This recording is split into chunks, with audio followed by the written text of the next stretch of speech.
کیا آپ بھی کنفیوز رہتے ہیں کہ نمازوں کی نیت کیسے کرنی ہے؟ کچھ دن پہلے میں نے ایک ویڈیو اپلوڈ کی تھی جمعہ کی سنت کے حوالے سے کہ جمعہ کی سنت میں جمعہ کی نیت کرنی ہے یا ظہر کی نیت کرنی ہے.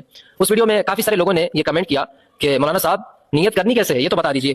چلے آج میں آپ کو آسان لفظوں میں نیت کے حوالے سے عرض کروں گا اور آپ کے تمام ڈاؤٹس کلیئر کرنے کی کوشش کروں گا. سب سے پہلی بات، نیت کرنا، یہ نیت نماز کے شرائط میں سے ہے. اگر کسی نے نیت نہیں کی تو اس کی نماز ہوگی ہی نہیں. اب نیت کہتے کسے ہیں؟ نیت دل کے پکے ارادے کو کہتے ہیں.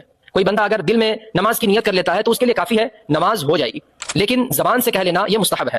چاہے عربی زبان ہو، اردو زبان ہو، فارسی زبان ہو، یا اپنی مادری زبان میں نیت کر سکتا ہے. جب آپ کو یہ بات پتہ چل گئی کہ نیت دل کے پکے ارادے کو کہتے ہیں تو اگر زبان سے کہہ لینے میں کچھ غلطی ہو جاتی ہے تو اس پر پکڑ نہیں ہوتا. فار ایگزامپل، کوئی ظہر کی نماز پڑھنا چاہ رہا تھا اور اس نے زبان سے کہہ دیا کہ میں عصر کی نماز پڑھ رہا ہوں تو اس میں کوئی حرج نہیں، اس کی نماز ہو جائے گی. اسی طرح اگر نماز کی رکعات میں غلطی ہو جائے، کوئی بندہ ظہر کی نماز پڑھ رہا تھا اور اس نے نیت کی کہ میں ظہر کی 3 رکعت نماز ادا کر رہا ہوں، یا مغرب کی نماز پڑھ رہا تھا اور اس نے نیت کی کہ میں مغرب کی 4 رکعت نماز ادا کر رہا ہوں، تو اس سے کوئی حرج نہیں ہے. نیت کرنے میں تعداد رکعات میں زبان سے غلطی ہو جائے تو اس پر کوئی پکڑ نہیں ہے، آپ کی نماز درست ہو جائے گی، کیونکہ نیت میں رکعات کی تعدادوں کی نیت کرنا یہ شرط نہیں ہے. اب آ جاتے ہیں اصل پوائنٹ کی طرف کہ نیت کرنی کیسے ہے.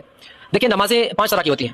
ایک فرض نماز، دوسرا نفل نماز، تیسرا سنت نماز، چوتھا واجب نماز اور 5واں قضا نماز. اگر آپ کو مکمل نیت کے بارے میں پتہ نہیں ہے جو کتابوں میں لکھی گئی ہے تو آپ اس طرح آسان لفظوں میں نیت کر سکتے ہیں. نفل نماز میں آپ مطلقاً نفل نماز کی نیت کر لیتے ہیں تو آپ کی نماز درست ہو جائے گی. جیسے نیت کی میں نے 2 رکعت نفل نماز کی اللہ کے لیے، یا 4 رکعت نفل کی نماز اللہ کے لیے. رہی بات سنت کی تو سنت میں اس طرح آپ نیت کر لیں. فار ایگزامپل، آپ ظہر کی نماز ادا کر رہے ہیں تو ظہر کی 4 رکعت سنت کی نیت کرتا ہوں، یا جمعہ کی سنت پڑھ رہے ہیں تو جمعہ کی 4 رکعت سنت کی نیت کرتا ہوں، تو آپ کی نیت درست ہو جائے گی. اب رہی بات واجب نماز کی تو روزانہ کے اعتبار سے ہم پر صرف ایک ہی نماز واجب ہے، وہ ہے وتر کی نماز. تو وتر کی نماز میں آپ اس طرح نیت کر لیں کہ میں نے وتر کی نماز کی نیت کی. اب آ جائیے فرض نماز کی طرف. تو فرض نماز میں نمازوں کا نام لینا ضروری ہوتا ہے. فار ایگزامپل، آپ ظہر کی فرض نماز ادا کر رہے ہیں تو آپ اس طرح نیت کر لیں کہ میں آج کے ظہر کی فرض نماز ادا کر رہا ہوں. اسی طرح آپ دیگر نمازوں میں بھی اس طرح کی نیت کر سکتے ہیں، بس نام چینج کرنا ہے. ظہر کی جگہ عصر کہہ لیا، عصر کی جگہ مغرب کہہ لیا، مغرب کی جگہ عشاء کہہ لیا، تو آپ کی دیگر نمازوں کی نیت بھی درست ہو جائے گی. رہی بات قضا نماز کی تو قضا نماز میں تھوڑی تفصیل ہے، نیکسٹ ٹائم انشاءاللہ.